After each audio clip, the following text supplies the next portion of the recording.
लब्बैक अल्लाहुम्मा लब्बैक। पाकिस्तान दे विच रहन वाले सारे मुसलमानां नूं हज दी टेरो टेर मुबारक होवे।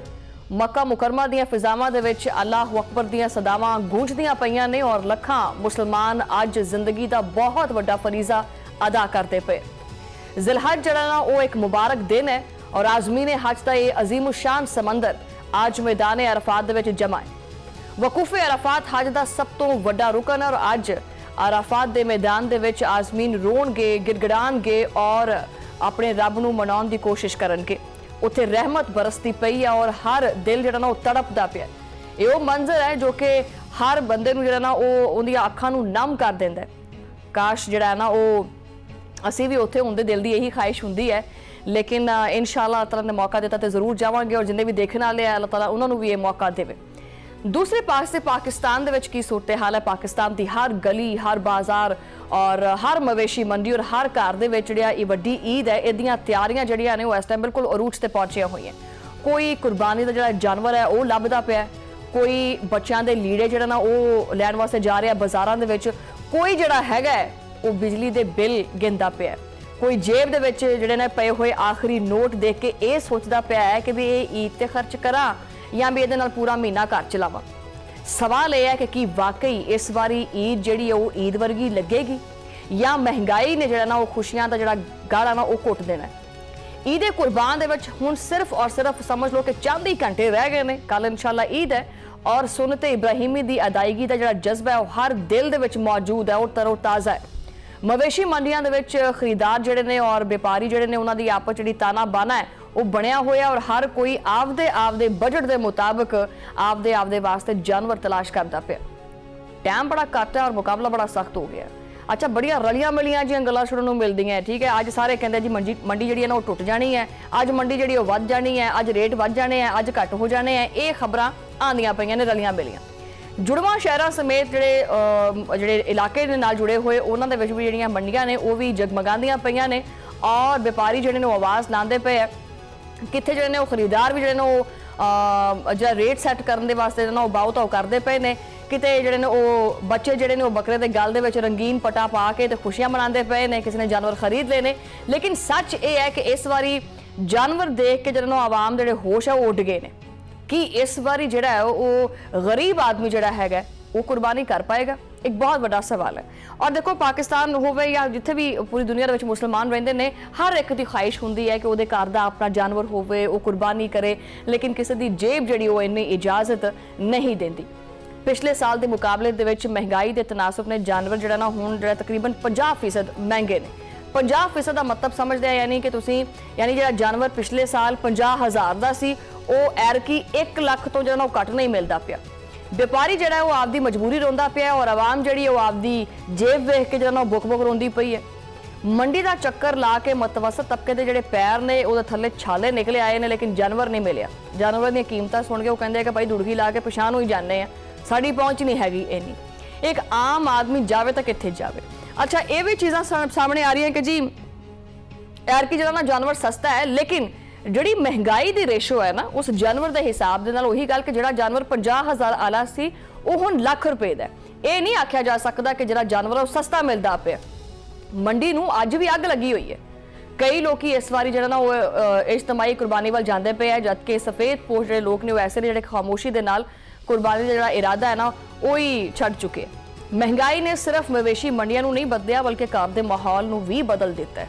ठीक है, इदारा शुमारिया के मुताबिक हफ्तावार महंगाई की शरह जी 14% तक जा पहुंची है और 14% का यह हिंसा गरीब वास्ते किसी क्यामत तो घट नहीं हैगा।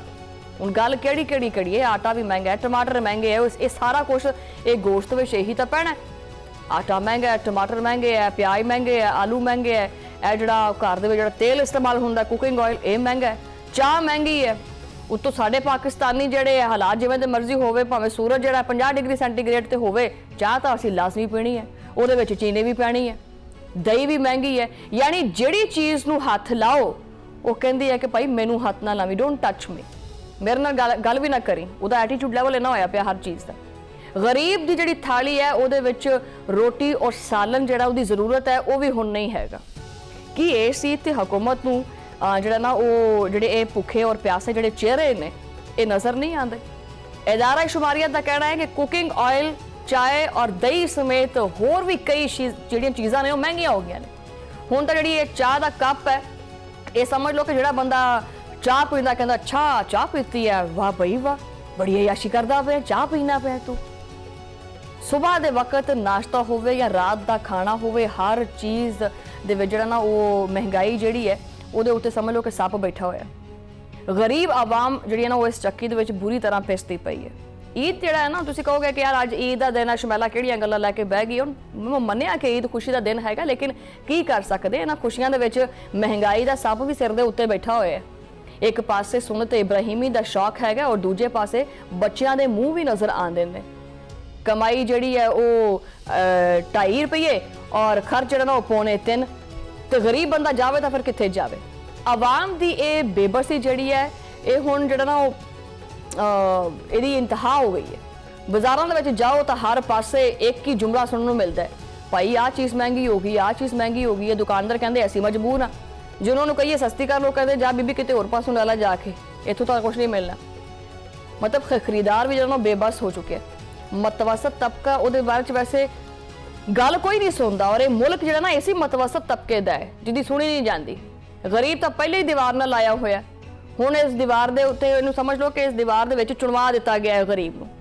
कई घरां दे विच ईद दी शॉपिंग जिहड़ी ना वो अद्धी रह गई है।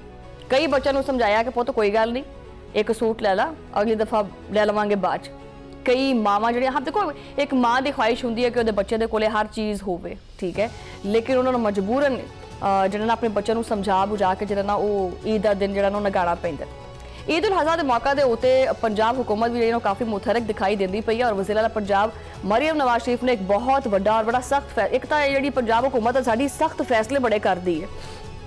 एक होर फैसला किया है कि जनाब गली मुहल्लिया दे विच कुर्बानी दी जिहड़ियां अलाइशां ने फैंकण वालियां नूं हुण 50,000 रुपया जुर्माना होएगा, पूरे 50,000 रुपया तगड़ा जुर्माना। ममनुआ मुकामात दे उत्ते बाकियात और अलाइशां फैंकण दी रोकथाम वास्ते जिहड़ा ना विजिलेंस स्क्वाड जिहड़ा वो भी कायम कर लिता गया। और ये स्क्वाड जिहड़ा हैगा वो गलियां दा चक्कर लावेगा और गंदगी फैलाण वालियां नूं जिहड़ा ना वो धौन तो फड़ेगा।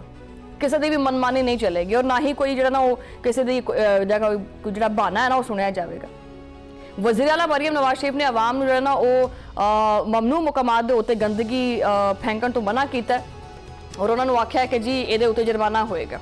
बहरहाल इस सिलसिले दे विच पंजाब हुकूमत की तरफों शहरियां नूं बाकियात और अलाइशां पाउण वास्ते डिग्रेडेबल शॉपिंग बैग जिहड़े ने वो मुफ्त च मुहैया कीते। मुफ्त अच्छा इकदाम है, वैसे मैनूं खुशी हुई। वैसे सुथरा पंजाब का जिहड़ा अमला है वो आप खुद जाएगा लोगों के घर घर जिहड़ा ना वो इस चीज़ की कलैक्शन करेगा ताकि सफाई सुथराई जिहड़ा निज़ाम है वो बेहतर बनाया जा सके और दरवाजे के बाहर कचरा जिहड़ा ना जाके चुकणगे। लेकिन अगर तुसी कोई भी सुस्ती दिखाई या गंदगी जिहड़ी वो घर के बाहर या गली मुहल्ले दे विच सिੱਟੀ तां 50,000 रुपया उहदी गड्डी जिहड़ी ना वो तैयार रखियो, ठीक है ना, वो फिर भुगतना पैना। फिर ना आखियो कि जी दस्सिया नहीं सी, सानू दसदे पे हैं। ईद उल अज़हा के मौके के उत्ते पंजाब हुकूमत का एक होर वड्डा अहम और काबिल तारीफ कदम भी सामने आया है। वो ये कि ईद के मौके के उत्ते आवाम नूं सड़कों के उत्ते तंग करन और जबरदस्ती ईदी वसूल करने वाले जिहड़े पुलिस एहलकार ने उन्हां दे खिलाफ हुण घेरा तंग कर देना। ठीक है, ईद के नाम के उत्ते शहरियां दीयां जेबां दे उत्ते ये जिहड़े डाके पाउण वाले जिहड़े पुलिस एहलकार ने उन्हां दे खिलाफ जिहड़ा ना वो भीख मंगण दीयां दिफा चलाईयां जाणगीआं। अच्छा बंदा पूछे पता नहीं किहड़े वाऊ ईद मंगदे, जिवें आज तनख्वाह दे विचों हर महीने 2,000 रुपया उस बंदे के अकाउंट च पाते हैं ना कि हमें ईद दे दें। बहरहाल ये फैसला बड़ा अच्छा और तारीखी फैसला है और महकमा पुलिस का नाम बदनाम करने वाली जिहड़ियां काड़ियां भेड़ां ने उन्हां वास्ते जिहड़ा वो एक हुकूमत ने जीरो टॉलरेंस पॉलिसी जिहड़ी वो अपनाई और एक जिहड़ा ना वो चंगा कदम है। शहरियां नूं हरासा करने वालियां दी हुण जिहड़ा खैर नहीं होएगी और लाहौर दे विच इस कानून के उत्ते अमल दरामद भी शुरू हो चुकी है। ईदी के नाम के उत्ते शहरियां तो जबरदस्ती पैसे मंगण वाले पुलिस एहलकारां दे खिलाफ जिहड़ा वो दिफात लगणगी और उन्होंने सजा होएगी। बहरहाल ये जिहड़े एहलकार होणगे ये फिर हवालात की हवा भी खाणगे। कानून जिहड़ा वो सारियां वास्ते इक्को वर्गा है, चाहे वो वर्दी वाला होवे या चाहे वो वर्दी तो बगैर होवे। इस तरह फिर जिहड़ा शहरी ने कोई सुख दा साह लै सकदे। ईद दीयां खुशियां वंडन दा दिन है और किसी नूं जिहड़ा ना ये पत्ता देण दा दिन नहीं हैगा। हुकूमत दा ये डंडा अगर इसी तरह चलदा रहा तो निज़ाम बेहतर हो जाएगा। ਹੁਣ ਆਨੇ ਆ ਜਨਾਬ ਇਸ ਚੀਜ਼ ਵੱਲ ਕਿ ਈਦ ਉਲ ਅਜ਼ਹਾ ਦਾ ਮੌਸਮ ਜਿਹੜਾ ਉਹ ਕਿਦਾਂ ਦਾ ਰਹੇਗਾ। ਇਸ ਬਾਰੇ 'ਚ ਵੀ ਤੁਹਾਨੂੰ ਦੱਸਾਂਗੇ। ਮੁਲਕ ਦੇ ਵਿੱਚ ਜਿਹੜੀ ਮਹਿੰਗਾਈ ਦੇ ਨਾਲ ਨਾਲ ਜਿਹੜੀ ਗਰਮੀ ਦੀ ਕਿਆਮਤ ਹੈ ਉਹਦੇ ਬਾਰੇ 'ਚ ਵੀ ਦੱਸਦੇ ਹਾਂ। ਔਰ ਪੀਡੀਐਮਏ ਨੇ ਇੱਕ ਖਤਰਨਾਕ ਅਲਰਟ ਜਾਰੀ ਕੀਤਾ ਹੈ ਔਰ ਤੁਸੀਂ ਨੋਟਿਸ ਕੀਤਾ ਹੋਵੇਗਾ ਕਿ ਪਿਛਲੇ 2 ਦਿਨ ਤੋਂ ਗਰਮੀ ਦੀ ਸ਼ਿੱਦਤ ਦੇ ਵਿੱਚ ਕਾਫੀ ਇਜ਼ਾਫਾ ਹੋ ਚੁੱਕਿਆ ਹੈ। ਸੂਬੇ ਦੇ ਵਿੱਚ ਜਿਹੜਾ ਨਾ ਉਹ ਈਦ ਉਲ ਅਜ਼ਹਾ ਦੀ ਜਿਹੜੀ ਛੁੱਟੀਆਂ ਹੈਗੀਆਂ ਨੇ ਉਹਨਾਂ ਦੇ ਦੌਰਾਨ ਸ਼ਦੀਦ ਤਰੀਨ ਹੀਟ ਵੇਵ ਦਾ ਜਿਹੜਾ ਨਾ ਉਹ ਖਦਸ਼ਾ ਜ਼ਾਹਰ ਕੀਤਾ ਜਾ ਰਿਹਾ ਹੈ। ਕਈ ਸ਼ਹਿਰਾਂ ਦੇ ਵਿੱਚ ਦਰਜਾ ਹਰਾਰਤ 42 ਡਿਗਰੀ ਤੱਕ ਜਾਣ ਦਾ ਇਮਕਾਨ ਹੈ, 42 ਤੋਂ ਬਲਕਿ 45 ਡਿਗਰੀ ਤੱਕ ਜਾਣ ਦਾ ਇਮਕਾਨ ਵੀ ਹੈਗਾ, ਜਦਕਿ ਜਨੂਬੀ ਪੰਜਾਬ ਦੇ ਇਲਾਕਿਆਂ ਦੇ ਵਿੱਚ ਪਾਰਾ 50 ਡਿਗਰੀ ਮਤਲਬ ਬੰਦਾ ਤਵੇ ਤੇ ਹੀ ਭੁੰਨਿਆ ਜਾਵੇਗਾ। ਤੁਸੀਂ ਜਰਾ ਇਹ ਸੋਚੋ ਕਿ ਇੱਕ ਪਾਸੇ ਕੁਰਬਾਨੀ, ਦੂਜੇ ਪਾਸੇ ਲੋਡ ਸ਼ੈਡਿੰਗ, ਉੱਤੋਂ ਅੱਗ ਬਰਸਾਉਂਦਾ ਸੂਰਜ। ਇਸ ਤਰ੍ਹਾਂ ਦੇ ਹਾਲਾਤ ਦੇ ਵਿੱਚ ਸਫੇਦ ਪੋਸ਼ ਜਿਹੜਾ ਤਬਕਾ ਉਹ ਕਿਸ ਹਾਲ 'ਚ ਹੋਏਗਾ। ਮਜ਼ਦੂਰ, ਰਕਸ਼ਾ ਡਰਾਈਵਰ, ਦਿਹਾੜੀਦਾਰ, ਮੰਡੀਆਂ ਦੇ ਵਿੱਚ ਕੰਮ ਕਰਨ ਵਾਲੇ ਲੋਕ ਉਹ ਕਿਸ ਤਰ੍ਹਾਂ ਉਸ ਦਿਨ ਨੂੰ ਗੁਜ਼ਾਰਨਗੇ, ਕਿਸ ਤਰ੍ਹਾਂ ਉਸ ਦਿਨ ਨੂੰ ਮਨਾਉਣਗੇ। ਪੀਡੀਐਮਏ ਨੇ ਲੋਕਾਂ ਨੂੰ ਹਦਾਇਤ ਦਿੱਤੀ ਹੈ ਕਿ ਸਵੇਰ 10 ਵਜੇ ਤੋਂ ਲੈ ਕੇ ਸ਼ਾਮ 5 ਵਜੇ ਤੱਕ ਕੋਈ ਵੀ ਗੈਰ ਜ਼ਰੂਰੀ ਤੌਰ ਤੇ ਬਾਹਰ ਨਾ ਨਿਕਲੇ। ਜ਼ਿਆਦਾ ਤੋਂ ਜ਼ਿਆਦਾ ਪਾਣੀ ਪੀਓ ਔਰ ਧੁੱਪ ਤੋਂ ਬਚੋ। ਮਗਰ ਸਵਾਲ ਇਹ ਹੈ ਕਿ ਜਿਹੜਾ ਇਹ ਮਜ਼ਦੂਰ ਹੈ ਇਹ ਕੀ ਕਰੇਗਾ? ਇਹ ਤਾਂ ਰੋਜ਼ ਕਮਾਉਂਦਾ ਔਰ ਰਾਤ ਨੂੰ ਇਹਦਾ ਚੁੱਲ੍ਹਾ ਜਿਹੜਾ ਨਾ ਉਹ ਚੱਲਦਾ। ਅਗਰ ਇਹ ਬਾਹਰ ਨਾ ਨਿਕਲੇ ਤਾਂ ਚੁੱਲ੍ਹਾ ਨਹੀਂ ਚੱਲੇਗਾ। ਜਿਹੜਾ ਰੇਹੜੀ ਵਾਲਾ ਹੈ ਉਹ ਧੁੱਪ ਦੇ ਵਿੱਚ ਖੜਾ ਨਾ ਹੋਵੇ ਤੇ ਬੱਚਿਆਂ ਦੇ ਵਾਸਤੇ ਦੁੱਧ ਕਿਵੇਂ ਲੈ ਕੇ ਆਵੇਗਾ?